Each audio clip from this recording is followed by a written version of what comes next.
budeš tady Měli bráník. A brácha, bráchu předvedeme volavku. Volavka se háže signálem. Musíte zvednout ruku, jakože budete dělat volavku. Druhý spoluhráč přijme takhle. Taky zvedne ruku. Prosím vás, jakmile je volavka přijatá, můžete dát oba ruce dolů. Jo, ne abyste běhali celý zápas takhle s rukama. No, viděli jste to asi teď na euro, furt zvedají ruce, to je volavka. Přesně, to je ono. No a jde o to, že brácha třeba útočí, jde s balónem a vidí, že má proti sobě zkušenýho obránce. Ne třeba takového čičmundu, jak mám já. No. Takže právě ví, že to bude problém a proto si řekne o tu volavku.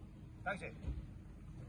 Přijmu a teď, když vidím, že brácha se blíží k tomu obránci svýmu, já si najdu taky obránce a když jsem na takzvanou kontaktní vzdálenost, jo, 2 metry, jo, a brácha, počkám si, až tam taky bude na tu kontaktní, tak já upoutám pozornost rozhodčího, jo, předvedem. Takže brácha přijde ještě blíž na kontaktní a já udělám rozhodčí se na mě podívá a já řeknu, ne, pane rozhodčí, to byla jenom křeč, ale tamhle se podívejte, to je na červenou. A já už ležím.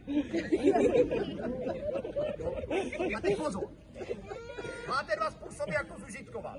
Buď zkusíte nejdřív, abyste to nepřepískli, jenom takzvanýho medvídka. To je dobrý na záda. Když rozhodčí nereaguje, přidáme plácání broučků. Je to hodně bolí. Už jste viděli na euru, naše reprezentace už to hodně používá. Jo?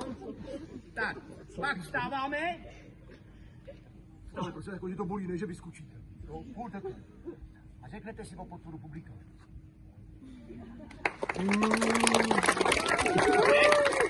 Právě někteří věděli, většina špatně, jo? Netleskáme, jo? To pak vypadá, že to nic není, že hele, dobrý, už je to zahraný. Ne, vy musíte bučet jako krávy. Jako krávy, říká. Předvedeme ještě jednou, bravo. Tak, ženský budou hlavně bučet, jo? Tak. Tak.